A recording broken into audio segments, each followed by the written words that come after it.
మనకు ఎలాంటి కండిషన్స్ అంటే ఉదాహరణకి కొన్ని ఉదాహరణ కండిషన్స్ చెప్తాను.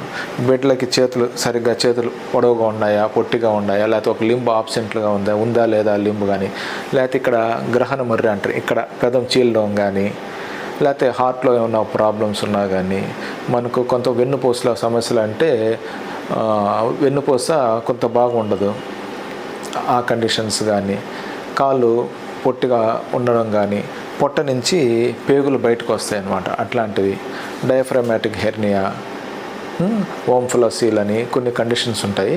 అలాంటి కండిషన్స్ మనం ఎర్లీగా డిటెక్ట్ చేసుకోవచ్చు.